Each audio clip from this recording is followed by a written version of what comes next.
Buenas tardes.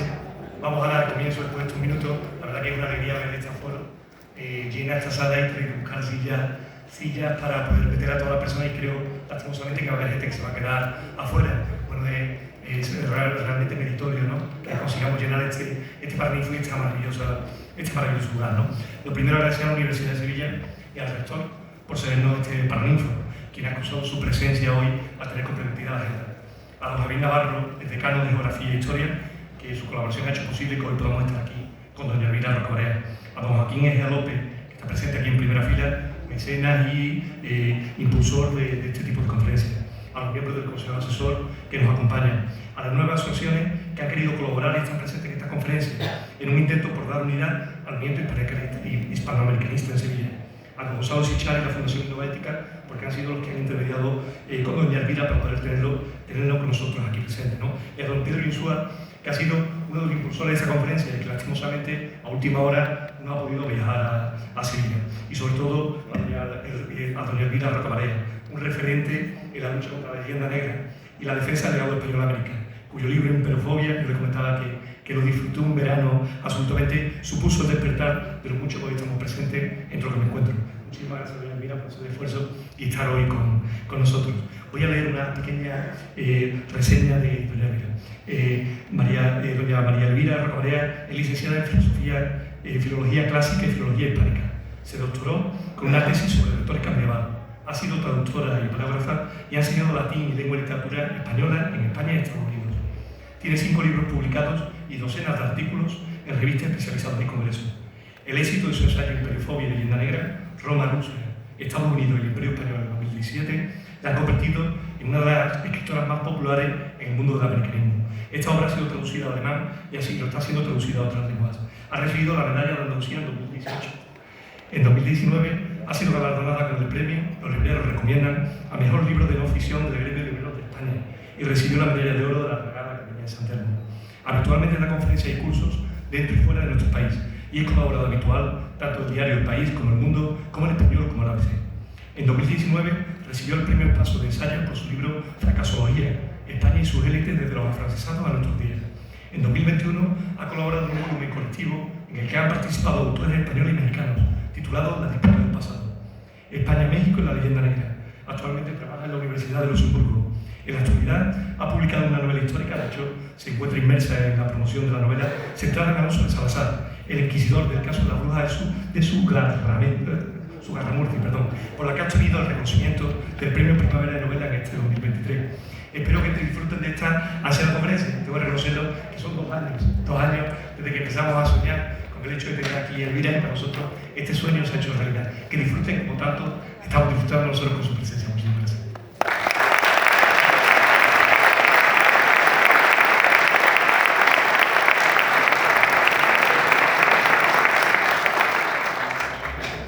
Muchísimas gracias, espero que esto se escuche bien y con cierta calidad de sonido sin ruidos extraños. Gracias a la plataforma por esta invitación llena de toda clase de vicisitudes, incluidas las de salud. Lamento haberles dejado plantados alguna vez, pero les puedo asegurar que no ha sido muy culpa mía. Bueno, tenía que estar conmigo aquí Pedro Insua y esto era una conferencia que le íbamos a dar los dos a la Limón. Y ahora hemos, digamos, tenido unos problemas con los aviones y me veo sola ante el peligro de darles a ustedes una conferencia que tenía que ser con una suerte de diálogo. Espero que no se note el hecho de haber tenido que reconvertir esta situación aproximadamente desde el mediodía de hoy hasta el momento de hoy. El título que pusimos a esta conferencia, Leyenda Negra y Leyenda Rosa, entre la España eterna y la autarquía, era o es un intento de explorar o de dar a conocer factores que realmente no suelen estudiarse o a los que no prestamos atención. Por ejemplo, cuando hablamos de leyenda negra, automáticamente suele aparecer, antes o después, la expresión leyenda rosa. Pero así como la leyenda negra es una expresión que tiene muchas definiciones sólidas, definiciones que han sido dadas por historiadores, tanto españoles como extranjeros. Tenemos la clásica de Julián Juderías, tenemos la breve de Malvi, que es la que a mí me más porque es muy concisa y se entiende magníficamente bien, ¿no? O sea, la leyenda negra es un argumentario que explica que bueno, los españoles son inferiores a otros europeos en aquellas cualidades que se consideran propias de los pueblos civilizados, ¿no? Esa es la definición de Malvin. La de podría ser mucho más larga. Si van ustedes a la de la academia se encontrarán con otras definiciones, en fin. Tenemos como un buen ramillete de definiciones y todas son ciertas y después pues las pueden mirar. Pero sí, fijan, la leyenda rosa no ha sido definida, no es definida. Aparece por sí misma, sin que nadie hasta el momento presente haya sido o haya intentado siquiera de una manera aproximada decir que cuando hablamos de leyenda rosa, ¿a qué nos estamos refiriendo? Y es bueno, cuando se hace historia, no utilizar los términos al ventuntum, es decir, hacer una aproximación por lo menos a los conceptos básicos con los cuales uno se va a manejar, si no, corres el riesgo de vivir todo el tiempo o de expresarte o de desarrollar tu exposición, sea escrita o sea oral, en medio de la más absoluta indefinición. Yo voy a intentar una definición de eso que llamamos leyenda rosa. Insisto, porque la leyenda ya he explicado que tiene muchas definiciones y varias de ellas muy válidas, ¿no? Por ejemplo, un uso con el que me encontré hace relativamente pocas semanas, de un señor que es supuestamente historiador, ¿no? Y afirma en un periódico de gran tirada que cuando se dice que el imperio hispánico o imperio español, monarquía hispánica o católica, en fin, usemos la definición que usemos todos entendemos lo que queremos decir, que no era colonial, eso es una afirmación propia de la leyenda rosa. Claro, luego ya nos deprimimos un poco porque en Incontinenti dice acto seguido porque el colonialismo es el fenómeno característico de la historia de Europa desde hace 2000 años, de donde tenemos que suponer que el Imperio Romano es un imperio colonial, momento en el que hace crack absolutamente todos los conceptos históricos propios del Occidente y ya no sabemos para dónde tirar, ¿no? Bueno, para considerar, ¿esto es el resultado de qué? Pues esto es el resultado de no haber procedido a algo que es fundamental en cualquier ciencia, que es la definición de los términos. Es decir, hay que intentar, si hablamos de este tipo de fenómenos, definir qué es un imperio, qué es una expansión, qué es colonialismo, etcétera, etcétera, etcétera. Una vez que uno ha definido sus términos básicos, a lo mejor puede orientarse y dar lugar a un poco de luz. Un imperio es un tipo de expansión, pero no toda expansión es un imperio. Un historiador no puede manejarse con una pobreza de términos tal que utilice el mismo vocabulario en el lenguaje corriente. Sí, ¿no? En el lenguaje corriente, bueno, la gente no tiene por qué andar con estas precisiones, pero los profesionales no deberían sin precisar los términos. No podemos usar la misma palabra para definir el Imperio Romano y el Imperio Napoleónico, sin mayores precisiones, porque entenderán ustedes que hay una diferencia abismal entre el Imperio Romano y el Imperio Napoleónico. El Imperio Romano le pone las bases a una civilización. De ese imperio vivimos todavía, somos hijos de ese imperio. Si nos quitan los cimientos del Imperio Romano, no sé lo que resultaría. Es decir, sin eso nosotros no podemos crecer, no hemos crecido, no sabemos qué mundo tendríamos. El Imperio Napoleónico, y estamos usando la misma palabra, es una expansión que se agota en sí misma, es una locura generacional que tiene poca trayectoria y que muerto el personaje excepcional que da lugar a ella se acaba. Y eso es todo. Entonces, es evidente que al menos entre los historiadores se debería utilizar las palabras con un poquito más de precisión. Por tanto, todo lo que llamamos imperio no es un imperio. Un imperio es una clase de expansión, comienza con una expansión, pero evidentemente le pasa algo a esa expansión que no le pasa a todas. Es decir, normalmente los fenómenos de expansión son muy limitados. Sigan con el ejemplo de Napoleón, ¿vale? Hay una expansión de un poder local, X, el que sea, que suele ser muy rápida y que normalmente se viene abajo en 25 o 30 años. Y se acaba. Pero ocurre que de vez en cuando una de estas expansiones no se viene abajo, sino que se solidifica, es decir, se perpetúa, se estabiliza y genera un fenómeno de expansión en cadena que suele durar varios siglos. A esto es a lo que deberíamos llamar un imperio. Es decir, tiene una serie de características que no las tiene cualquier clase de expansión. Para empezar, avanza por replicación, como ocurrió con el Imperio Romano, es decir, genera estructuras semejantes a las de partida y es multicéntrico, no a través de una estructura metropolicolonia de ninguna de las maneras, y suele tener en su periodo central, que es largo, de un siglo o dos, largo, muy largo, una etapa grande de crecimiento demográfico, enorme estabilidad política, etcétera, etcétera, mejora de las comunicaciones. Lo que responde a esas pautas son los imperios que como tales estudiamos cuando estudiamos historia universal. Lo otro realmente no. Usamos la palabra imperio impropiamente, ¿no? Entonces, claro, cuando partimos de la base de que decimos, no, leyenda rosa es si usted considera que ese imperio pues no era colonial. Y mete usted en el mismo saco a los romanos que al imperio, ¿qué digo yo?, napoleónico, o al mal llamado imperio inglés, o al francés, por poner un caso. No estamos hablando de realidades históricas, siquiera sean medidas en los años, es decir, en los siglos que duran, de una naturaleza completamente diferente. Y como se utiliza la leyenda rosa para decir que cuando se afirma esto, pues debería, creo yo, explicarse qué se entiende por leyenda rosa. Yo tengo una definición de esa leyenda rosa.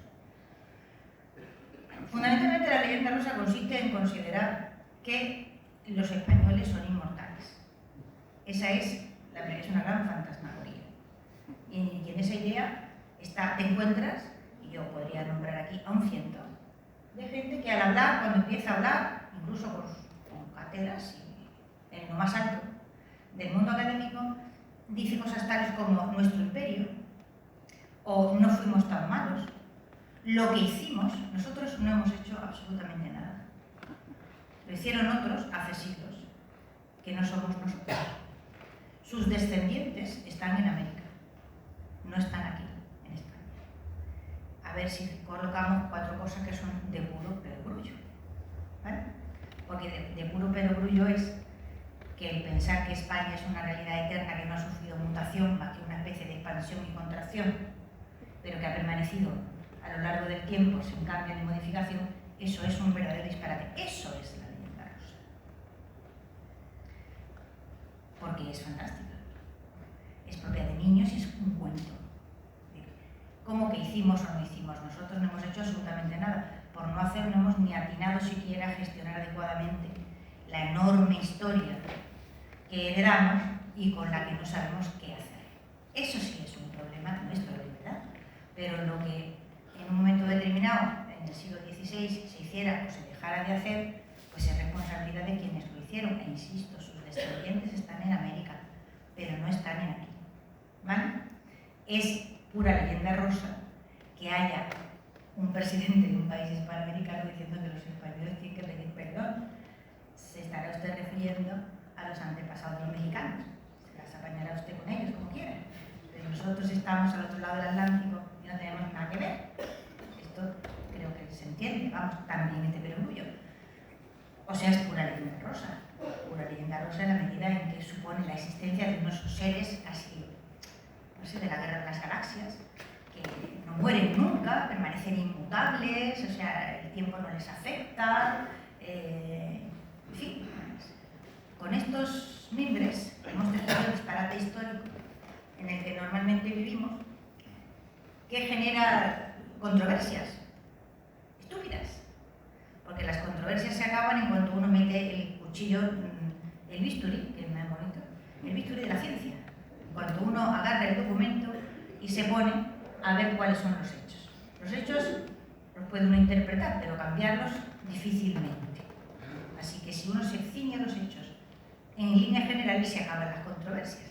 Lo que ocurre es que hay un amor extraordinario a la controversia por el sencillo motivo de que mientras estás haciendo ruido, evitas el tenerte que fijar en los hechos, el tenerte que dar contra ellos como si fueran un muro, y puedes seguir practicando cualquier clase de demagogia, enloquecida o algo, que no pasa nada, porque cuela, ¿no? En el que, digamos, hemos generado una especie de hábitat tan tóxico que esto es admisible de una manera habitual, vamos.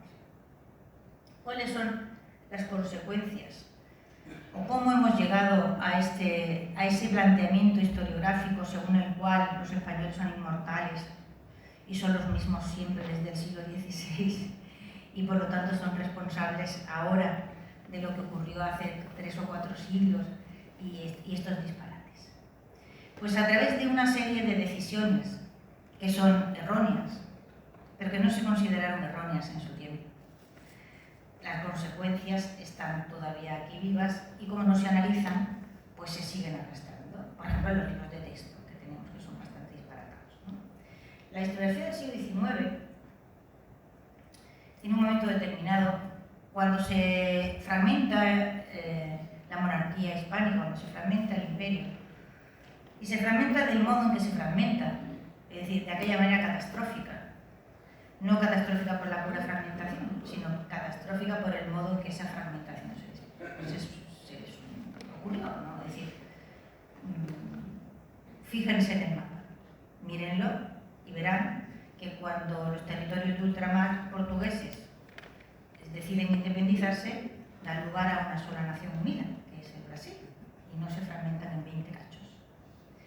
Cuando las 13 colonias en América se separan de Inglaterra, y comienza su proceso de expansión, nunca se producen divisiones territoriales.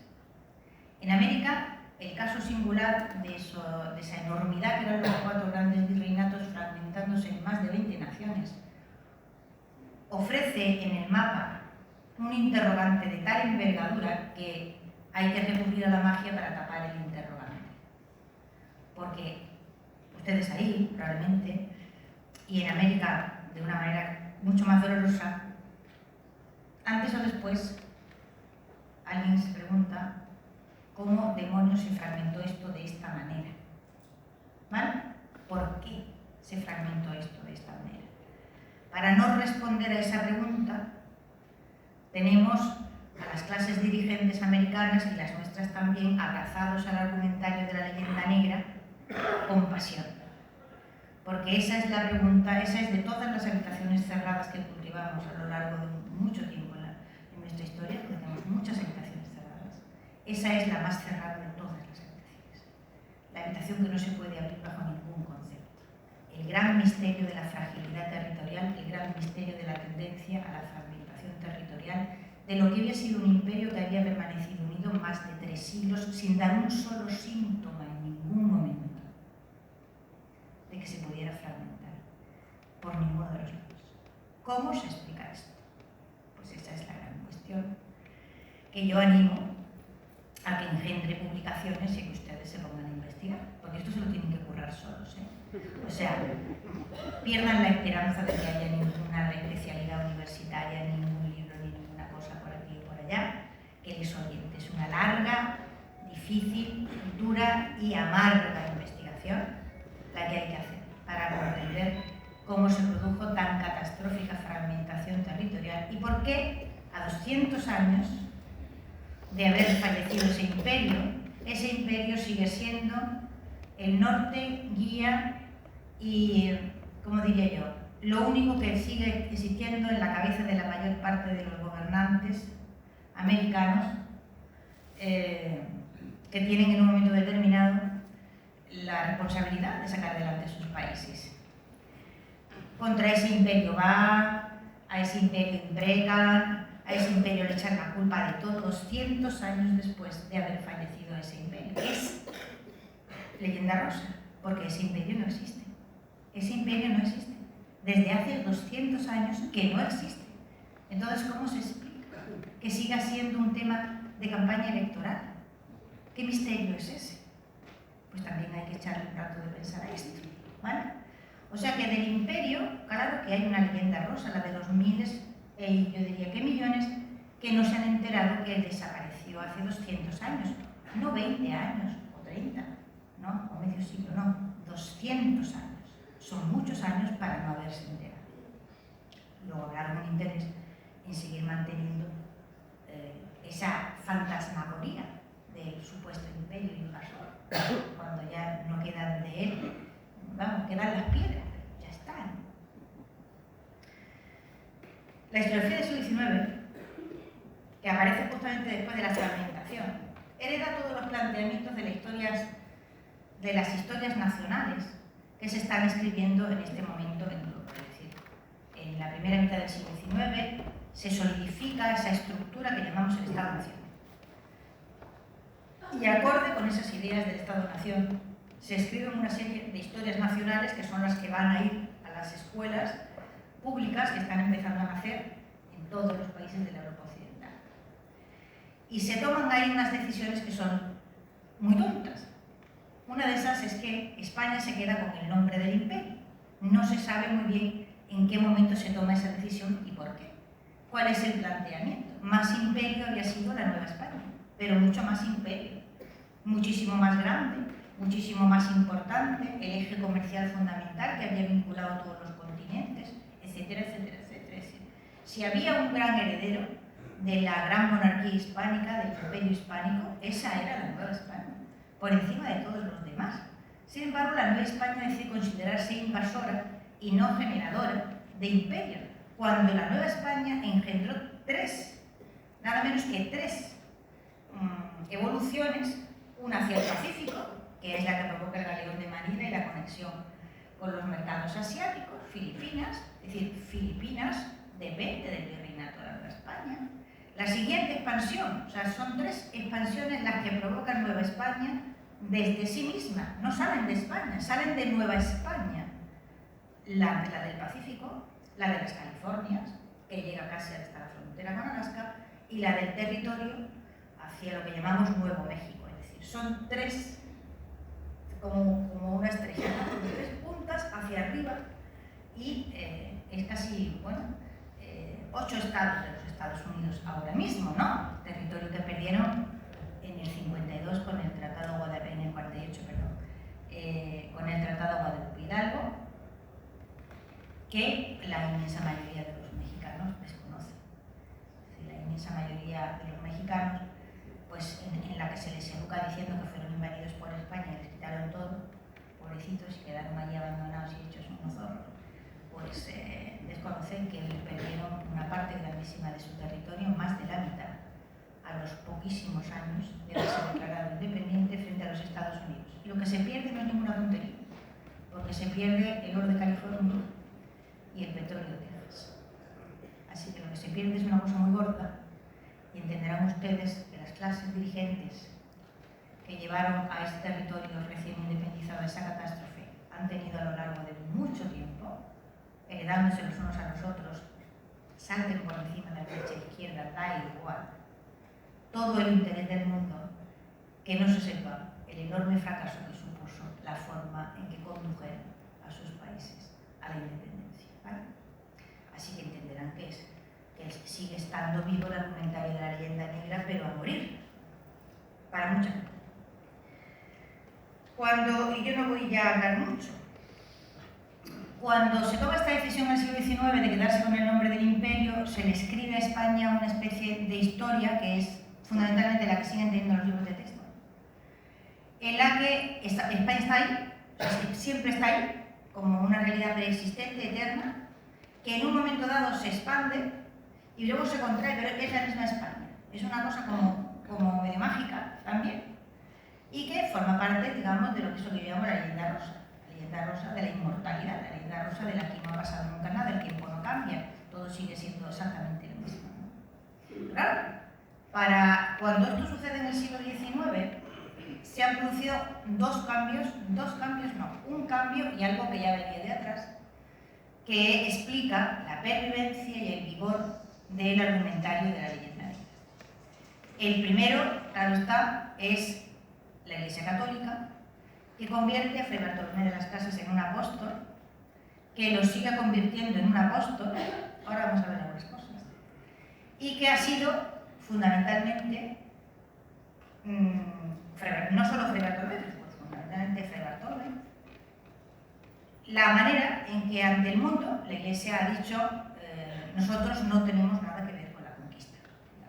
Nosotros éramos los buenos, que los que conquistaban eran estos cafres del Morrión, pero nosotros íbamos detrás con la cruz diciendo que no hagáis barbaridades, etcétera, etcétera. Eso lo ha estado la Iglesia Católica diciendo desde el minuto 1.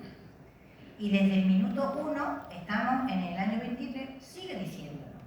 Es decir, la siembra del ascasianismo, estamos en Sevilla, que la Iglesia Católica ha hecho desde el principio, no ha cesado jamás.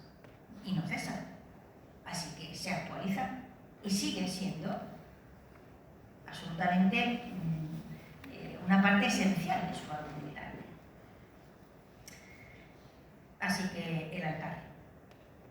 Pero luego tenemos que para 1700 hay un conflicto dinástico importante porque el último Habsburgo muere sin descendencia y se produce lo que en los libros de texto, otro disparate, aparece señalado como guerra de sucesión, que es una guerra mundial, no es una guerra de sucesión, es una guerra mundial. Y cuando esa guerra se acaba, viene a reinar a Madrid no cualquier dinastía, sino la dinastía que había sido la mayor enemiga de los Habsburgo. 73 años fue rey de Francia, solo superado por Isabel II. 73 años fue rey de Francia. Luis XIV, todas las guerras que Luis XIV emprendió estuvieron encaminadas a reducir, contrarrestar o acabar con el poder de los Habsburgo.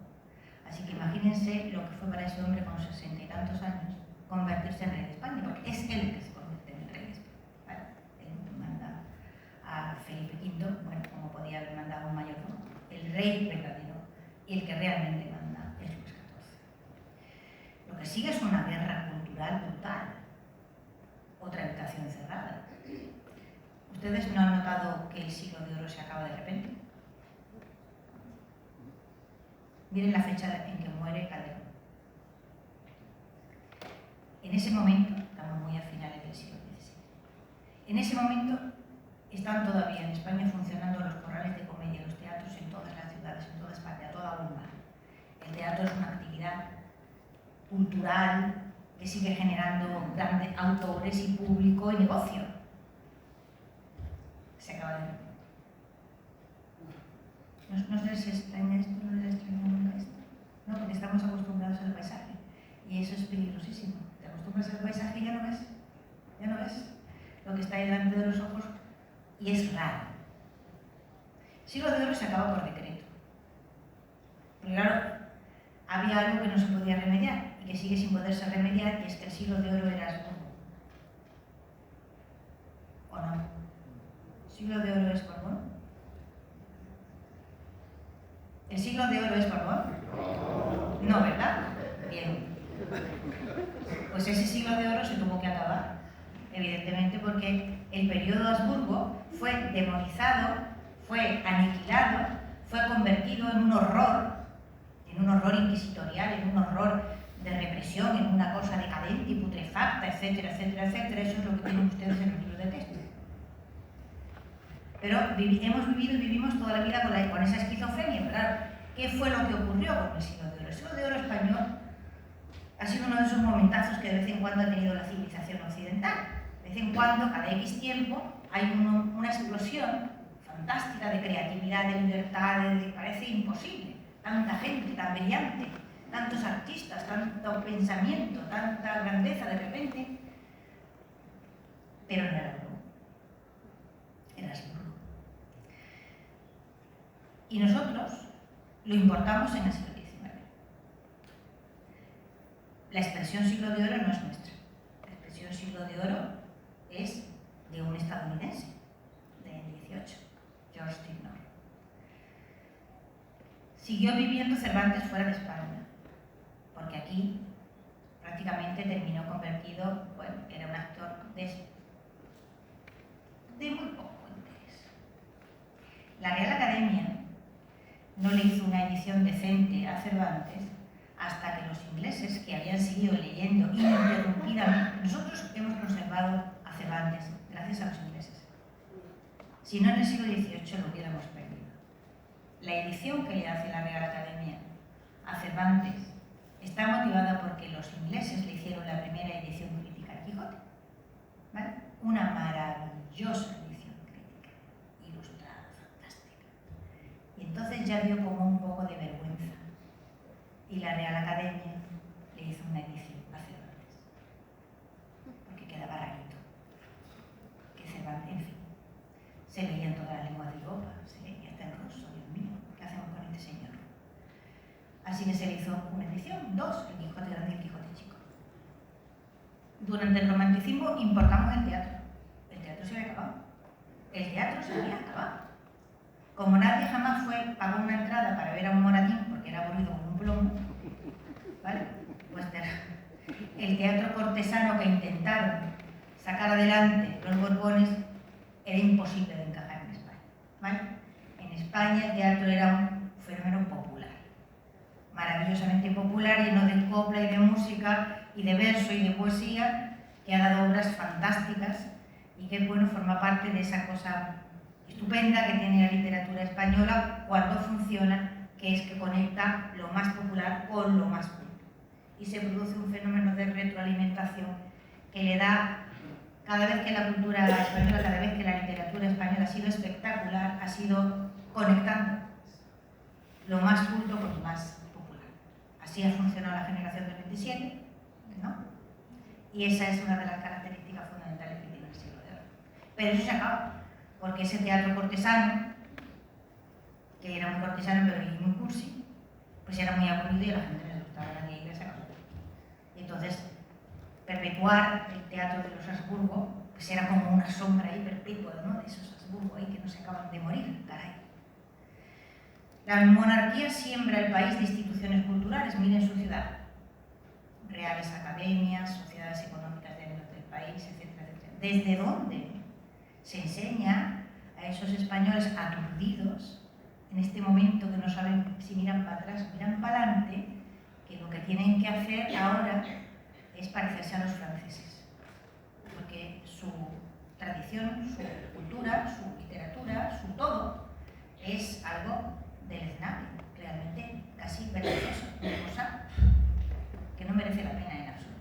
Y a partir de ahí comienza lo que Domínguez Ortiz llamaba la mediación francesa. Se establece entre España y el mundo la cortina francesa y ya no se ve a España más que a través de los ojos de los franceses. Es más, los españoles dejan de verse a sí mismos con sus propios ojos y pasan muchos de ellos a verse a través de los ojos de los franceses también. Los llamamos afrancesados. Y esta es la única política que se mantiene inalterable a lo largo del tiempo. Así que tenemos una fuente de leyenda negra interna muy importante, la ascasiana clerical, ¿vale?, que viene de la Iglesia, y la otra que viene de la propia monarquía. Entenderán ustedes que son dos pilares de poder muy sustantivos. Gigantes, otra habitación cerrada, otra enorme habitación cerrada. Van ustedes a Madrid y ven, por ejemplo, la Biblioteca Nacional, y no verán en la Biblioteca Nacional, en ningún sitio, una plaquita que diga que la Biblioteca Nacional se formó con las bibliotecas que fueron confiscadas a las familias austracistas, que fueron mandadas al exilio y cuyos bienes se les confiscaron. Eran una maravilla, en un primer momento se pensó en quemar todo aquello, pero hasta Felipe V se le estremeció el alma ante la belleza, la extraordinaria calidad de aquellas bibliotecas y decidió, con esas confiscaciones, crear la Biblioteca Nacional. ¿Cuántos de ustedes sabían esto?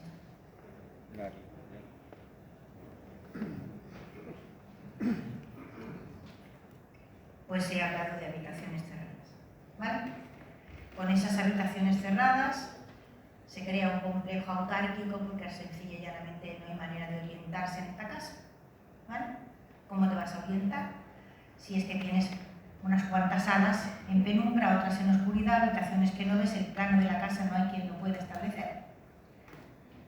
Primera tarea que tenemos por delante si queremos tener tarea es abrir las habitaciones cerradas.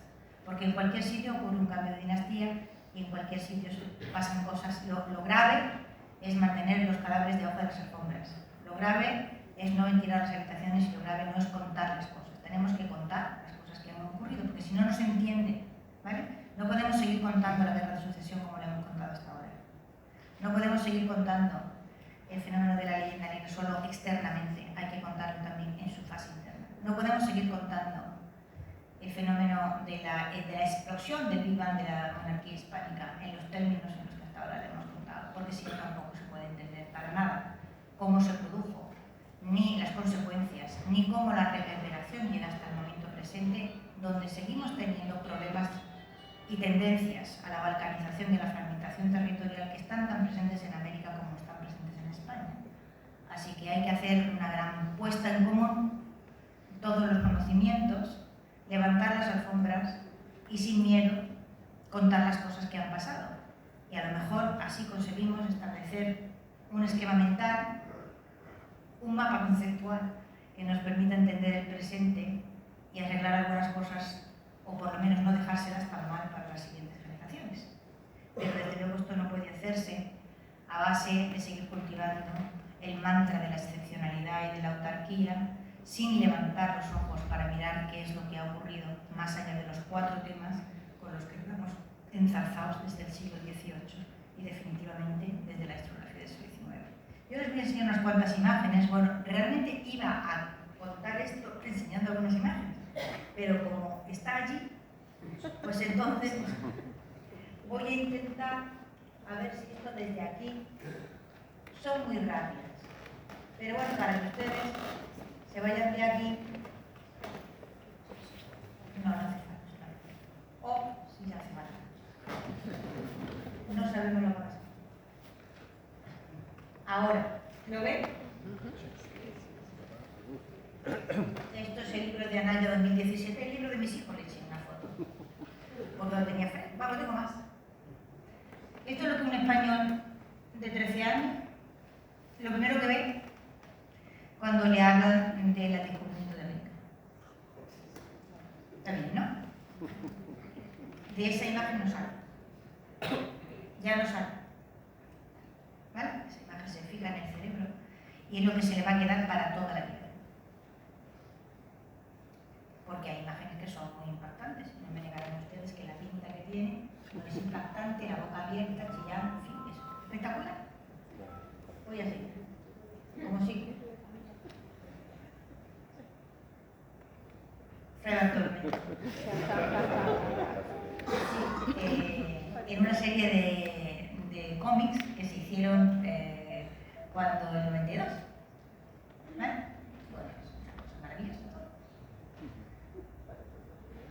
Centro de Derechos Humanos de Bartolomé de las Casas, esto está en México. ¿Vale? No es la Iglesia Católica la que convirtió a Fray Bartolomé en un apóstol de los derechos humanos y lo sigue siendo.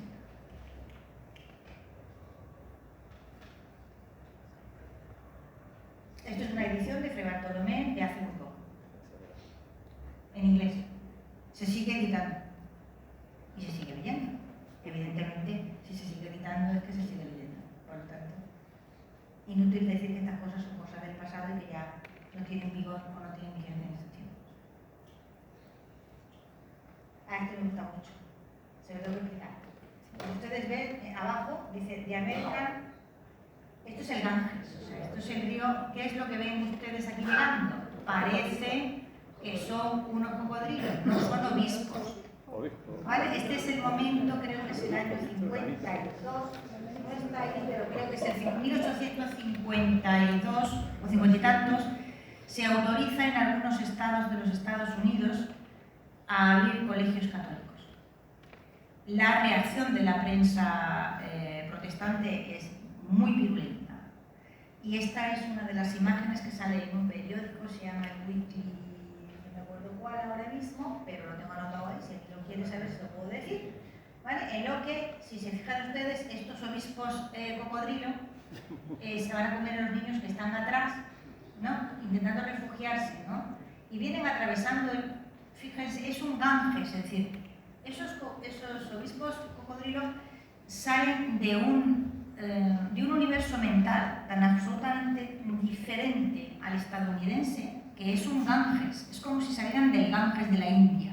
Es algo tan ajeno a la propia cultura de los Estados Unidos, tan extraño, tan exótico, tan oriental, ¿vale?, que salen del Ganges. Esto, digamos, es una propinilla para los que dicen que el anticatolicismo no existía ni nada. Y esto es un libro que me encanta, que es el Reflections, que es un libro clásico de la escuela, para la misma nivel de edad aproximadamente que hemos visto de Anaya Ernesto del año, ¿vale?, del tercero de la ESO, del año 17.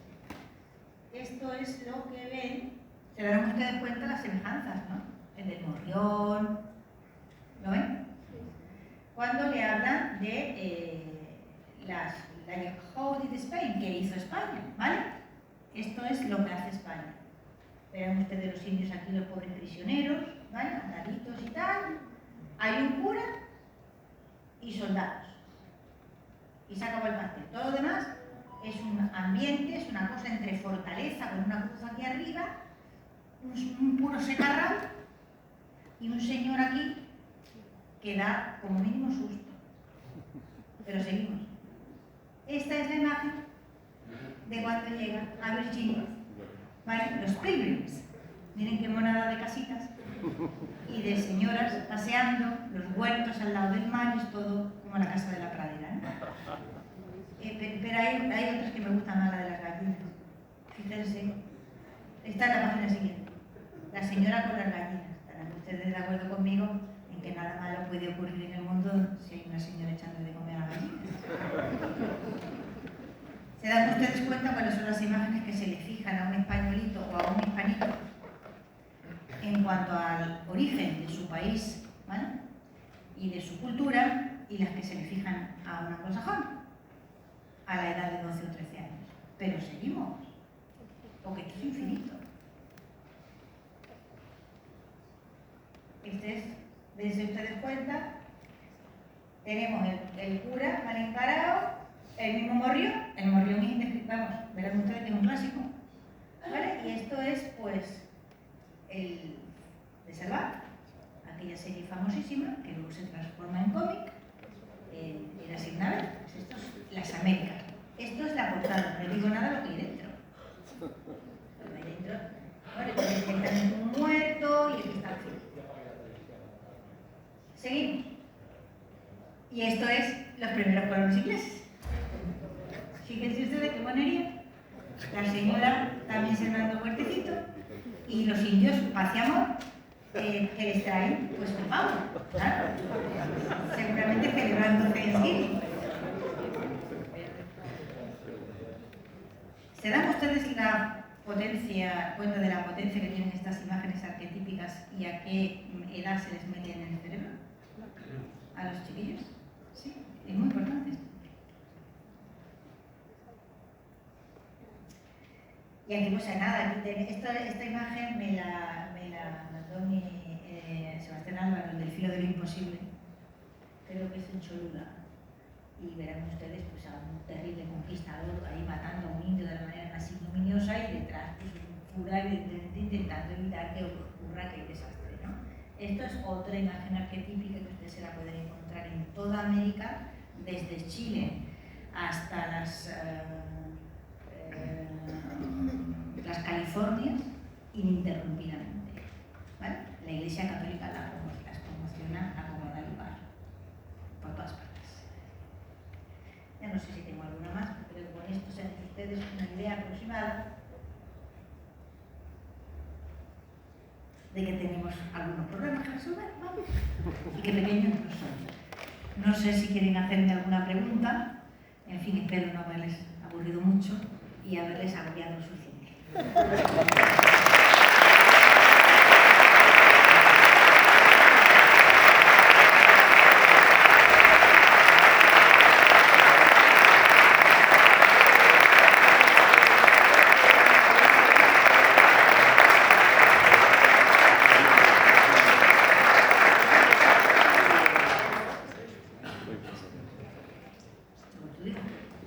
Tenemos 15 minutos, primero agradecer la conferencia de Elvira, tenemos 15 minutos Para Alfonso de 15 minutos, hasta los cuartos, para la pregunta que tenga el público, que hace que son muchas. Empezamos por ahí. María Elvira, hola, muy buena. Yo leí tu libro cuando salió y estoy encantado. Y la pregunta que quiero hacerte es si tú crees que tu libro ha abierto una nueva etapa de cambiar la visión que tienen los españoles de España y los españoles de América de la historia de España. ¿O tú crees, o seguimos igual? Para nada, no abre ninguna nueva etapa. Cada cierto tiempo aparece un libro que provoca un cierto revuelo.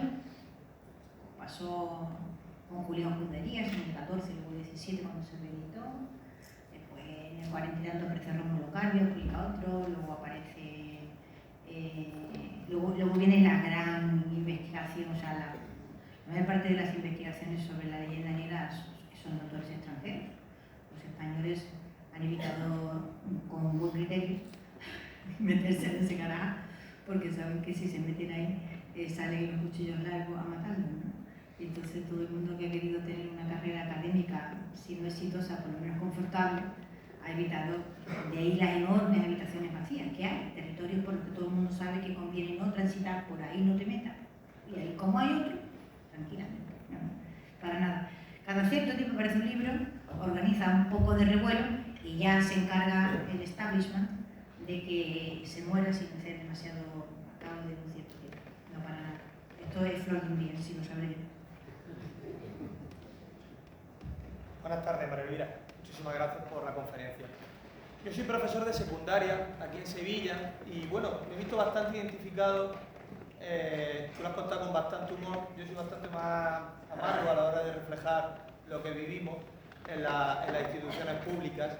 Es cierto que la leyenda negra, los libros de texto en historia, en lengua, campa a sus anchas, es una victoria aplastante. Pero yo diría que incluso hay algo más. Has hablado de la balcanización política que tiene España, unida a la balcanización histórica que tiene. Tenemos 17 comunidades autónomas donde se imparten 17 asignaturas de la historia de España, cada uno con sus complejos. No es que sean complejas, sino cada uno con sus complejos, y digamos que todas un poco, incluida la andaluza, todas un poco coinciden en echar las culpas de sus... Todas son víctimas de España. Pero todas son víctimas de esa meseta infinita. No, la meseta es víctima de la meseta. También, pero yo prefiero... No, te tienes que mirar unos cuantos libros de Castilla y León. Sí, por supuesto, pero que... Y también son víctimas de la meseta. Y esto es independiente de quién gobierne, porque aquí en Andalucía han gobernado gobiernos de todos los tipos, y si alguien ahora mismo revisara las últimas órdenes y decretos que ha hecho el gobierno de Andalucía, se sorprendería bastante del signo político que lo ha hecho. Yo no me sorprendo para nada. Para nada. O sea, una de las tragedias grandes de esto es que la derecha española no solo ha tenido la desfachatez infinita de apropiarse de la historia de España, sino que además se ha envuelto en la bandera, ¿vale? Y hace exactamente lo mismo que hacen todos los demás, pero no lo niega. Ya está. Esa es la única diferencia. Esa es absolutamente la única diferencia. ¿Vale? Que la derecha hace lo mismo, pero entre medias se va dando golpes de pecho de patriotismo y con la bandera. Enarbola la bandera. Termina contaminando la historia, contaminando la bandera y liando un lío, tres pares de narices, sin haber hecho nunca nada ni siquiera mínimamente eficaz. O sea que hay que temerles más que a los otros, se lo puedo asegurar. Porque los otros cuando hacen algo no tienen complejo, lo hacen bien.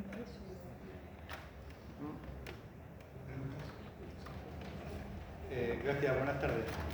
Yo pienso que parte del malestar que tenemos los españoles por nuestra propia historia también se formó a finales del 19 con el romanticismo y con la generación del 98, a partir de que todos fuimos pensando que éramos un desastre, que éramos los peores, que nos habíamos quedado sin nada, y de ahí pues potenció el que la gente siguiéramos de acuerdo con esa leyenda negra, aceptándola tal así. Es que toca usted dos o tres puntos que son complicados de explicar brevemente, ¿vale? Cuando se produce la fragmentación, el Big Bang de la monarquía hispánica, hay que entender que esto se produce de una manera absolutamente inesperada. Usted se va al periódico, usted se va a la gente de la época que escribe, y para su propia sorpresa descubrirá que, por ejemplo, en 1800 no hay, ese imperio no muestra el menor síntoma del resquebrajamiento por ningún lado. Nadie, en ningún sitio. Ni en Chile, ni un lado. De una punta a la otra. O sea, aquello pasa de repente, de pronto. No es que no hubiera, si alguien se hubiese puesto a mirar con interés, los síntomas, pero realmente era algo que llevaba durando ¿cuánto tiempo? Siglos. Así que, ¿por qué no iba a seguir existiendo? ¿Sabes? Nadie realmente pensaba que esto iba a ocurrir. Cuando se produce esa enorme fragmentación, y, en fin, estamos en una conjunción astral. O sea, se está desarrollando no solamente el cuerpo doctrinal de lo que va a ser el nacionalismo, como tal cuerpo doctrinal a partir del idealismo alemán, etcétera, etcétera, sino también, y en paralelo, van juntos, el cuerpo doctrinal del racismo científico. El cuerpo doctrinal del racismo científico, que es, digamos, supuestamente la explicación que dice que las razas que se mantienen puras son las razas superiores, y aquellas razas que han mezclado su sangre aria, su sangre indoeuropea pura, con otras, pues han degenerado. Y ahí está el enorme mundo hispano, que se viene abajo a plan de pronto para demostrar que esto es verdad. Pues los españoles ya venían con la sangre contaminada, habían sido oficialmente los marranos de Europa desde el siglo XV. Presencia musulmana, muchísimos judíos, hasta el punto de ser llamados marranos y en alemán marrano, es decir, la palabra se expande por Europa. Entonces, y todo eso además, América y otro mestizaje más, la raza cósmica que decía Vasconcelos, ¿no? O sea, sin raza definida, con un componente oriental supuestamente semita muy importante, y aquel inmenso imperio que parecía que no lo tocaba, o sea, que no se le iba a resquebrajar y que no iba a sufrir nunca ningún, hace de pronto y estalla. Pero no estalla de cualquier manera, estalla de una manera bestial. O sea, estalla a base de guerras civiles por todos los frentes. No hay un frente o dos, hay un montón. O sea, es un fenómeno balcánico total. No hay dos frentes, sino hay 300 frentes abiertos. En América tú pones a estudiar cualquier territorio y los peruanos contra los fulanos, pero al mismo tiempo contra los peruanos. O sea, es una cosa enloquecida. Bueno, era la prueba del algodón. Entonces, a partir entre eso y la mediación francesa, que fue muy importante, ha sido muy importante y que ha funcionado desde el siglo XVIII, en la que solamente a través de la cortina que Francia pone se ve aquello de España que se puede ver. Y lo que se puede ver, ¿qué es?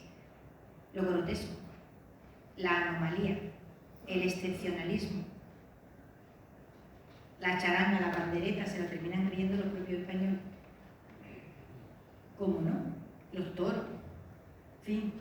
O sea, la imagen que el país ha tenido y sigue teniendo a día de hoy, que es la que construyen los franceses, simple y llanamente.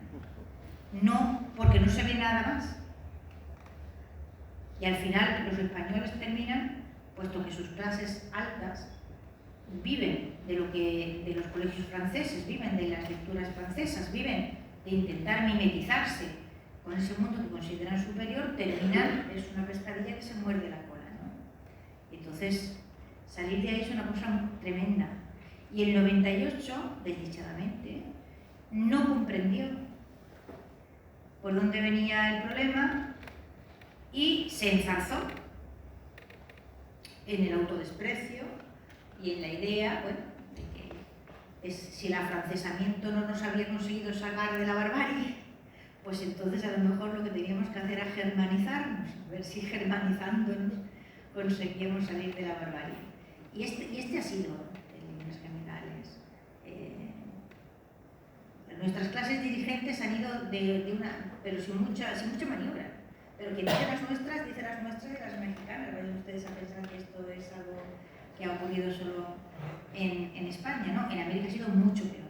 América ha sido mucho peor por varias razones. Primero, porque la gestión de la fragmentación territorial fue una tragedia, y entonces esas clases dirigentes han tenido mucho que tapar, mucho que tapar. Y a eso hubo que sumar el hecho de que el nuevo imperio, o sea, la emergencia del poder anglosajón en el siglo XIX, da lugar, por supuesto, a la expansión colonial británica, pero sobre todo da lugar a los Estados Unidos de América, que es el imperio occidental, digamos, occidental cristiano, que viene a sustituir al anterior, con el que tienen que convivir. Es decir, desde el minuto uno, las clases dirigentes estadounidenses de las 13 colonias comprenden, pero lo han comprendido bastante en 50 años, que a quien hay que quebrarle las piernas si ellos quieren realmente luchar por el poder, luchar por la economía. Esto es una lucha, ¿entiendan? Esto es una cuestión de buenos y malos. Esto de andar enfrentándose a cuestiones de política internacional, diciéndonos que los ingleses son muy malos. No, los ingleses han luchado por sus intereses y lo han hecho lo mejor que han podido. Y todo el mundo lucha por sus intereses, y eso no es ser bueno ni ser malo. Es decir, es que uno gana la liga y otro no la gana. El Manchester no es bueno ni malo porque gana la liga al PSG. ¿Vale? Es que uno gana la liga y el otro no la gana, y ya está. Y los estadounidenses pues entendieron en el minuto uno que el gran peligro era México, y fueron a por México. ¿Cómo no iba a ser? Era mucho más grande, era enorme y está bastante bien organizado. ¿Cómo consiguieron infligirle aquella derrota descomunal? Pues es una historia bastante interesante que no se la van a encontrar ustedes los libaneses. Entonces, son muchos los factores que dan lugar a, como decía José Martí en una frase que a mí me gusta mucho, hemos terminado siendo gobernados por los alcaldes de pueblo, por lo más pueblerino, por lo más incapaz, por lo más inútil que había en el mercado, y desde hace ya mucho tiempo.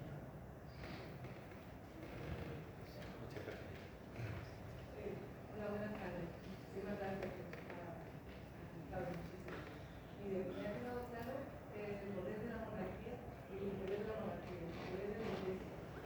Y ahora así, soberanamente luego los clientes protectores. Y yo quisiera que profundizara un poco en esa idea de por qué se comienza ahora entre los dirigentes políticos y ese auge en ese abrazo a la ley de la vida. Precisamente ahora, el sostenimiento, ¿a qué se debe? No se debe a que hay unas élites, en el caso de España se refiere usted. Pues es fácil, es bastante fácil de entender.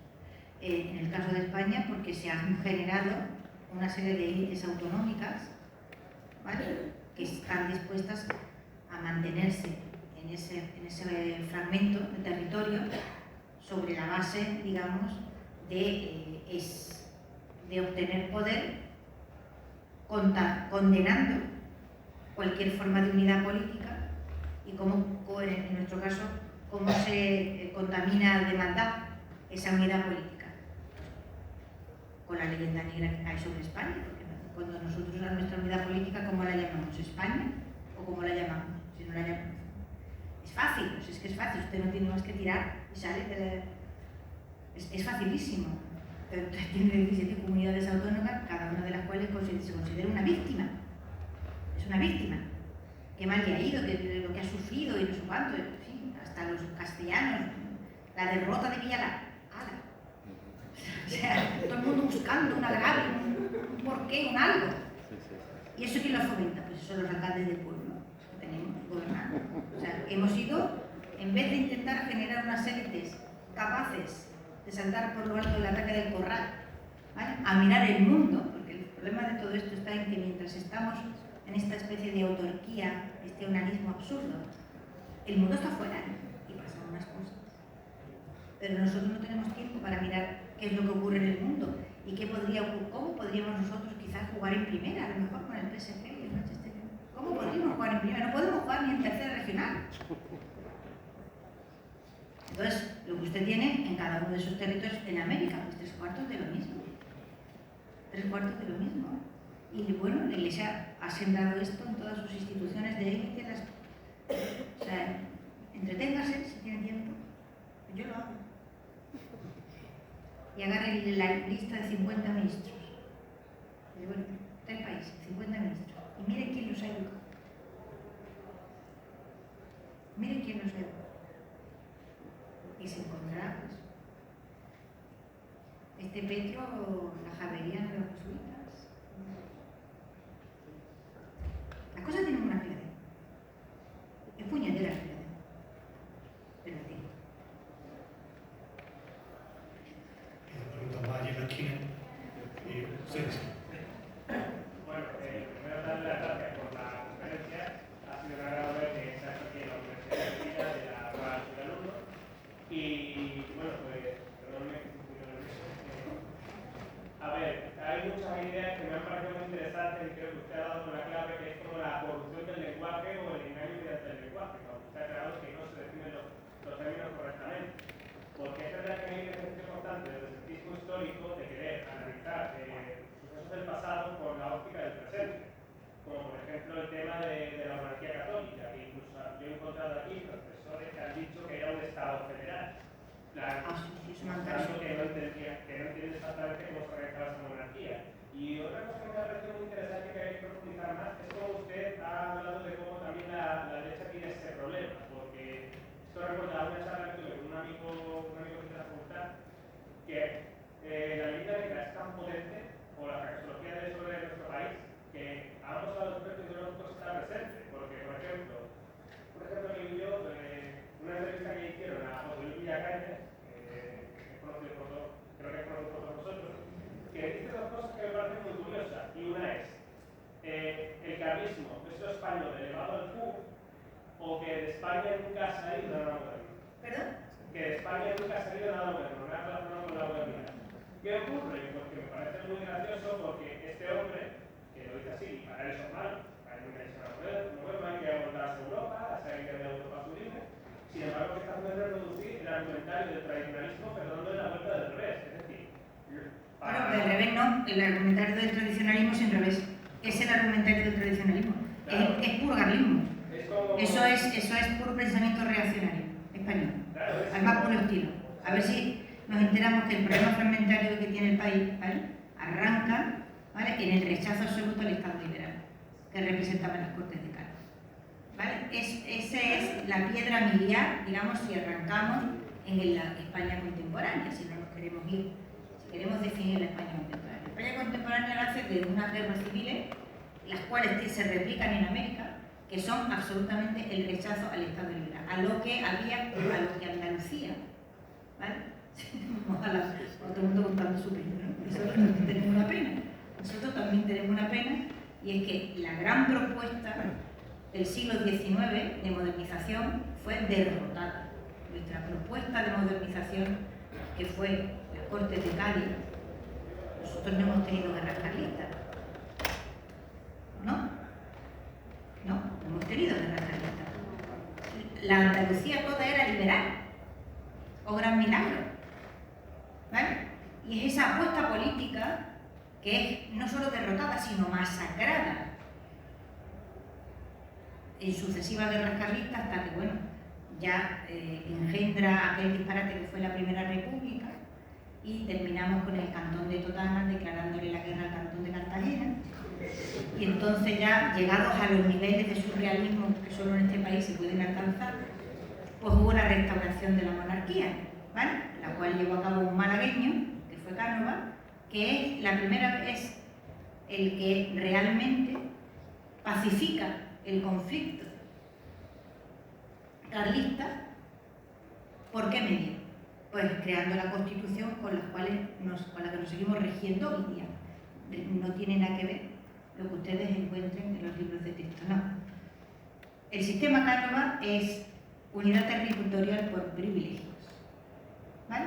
Y esa es la Constitución de España desde el momento en que Cánovas la fija y genera unas élites territoriales acostumbradas, que se acostumbran a ese sistema. Se perpetúa durante todo el tiempo que dura la restauración, sigue existiendo en la época de Primo de Rivera, lo mantiene la República y lo eleva a la Constitución.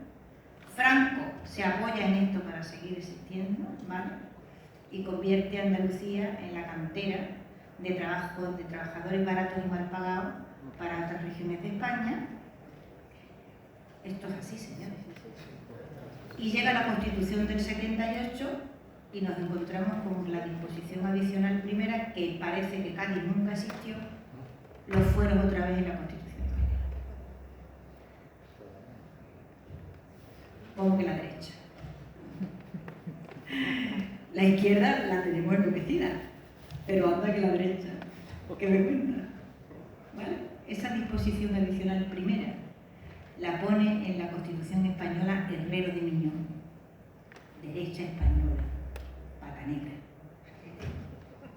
Así que aquí cada cual aguante su vela, ¿vale? Pero no vale echarle la culpa al prójimo porque no cuela para nada.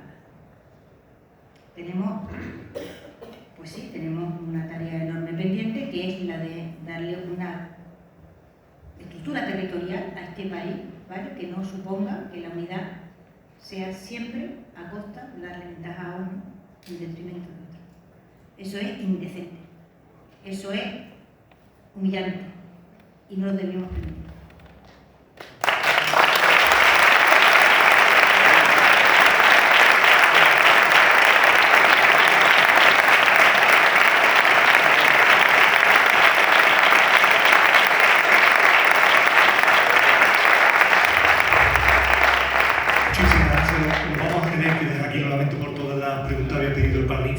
Cortar tiempo. Yo, de verdad, agradecerte. María Elvira, decías que los libros son efímeros, ¿no? Yo creo que sentó tu libro Hiperfobia, sentó un momento, un antes y un después, y aquí en Sevilla estamos más que dispuestos, lo que hemos sido Sevilla, que ha sido la cuna del americanismo, nosotros estamos dispuestos con tu libro por bandera de volver a Sevilla el papel que tuvo en el futuro. Para ello, recuerden, este ciclo de conferencias se acaba aquí en julio, descansa, volvemos en octubre con otra gran conferencia y dos proyectos de la mano del Museo Histórico Militar y de un foro que se ha constituido, donde se intenta englobar a todo el hiperamericanismo aquí en Sevilla. Una, la celebración del 2 de octubre, estamos hablando en el Ateneo Castrense Militar, estamos hablando de un mes de octubre para celebrar lo que es la hispanidad grande en Sevilla, la ciudad que debe celebrarlo. Dos, empezar a mover los hilos para esa conmemoración del 29, que tiene que suponer una catarsis, un momento americanista en Sevilla. Debemos devolver a Sevilla la capitalidad que tuvo. ¿De acuerdo? Muchísimas gracias.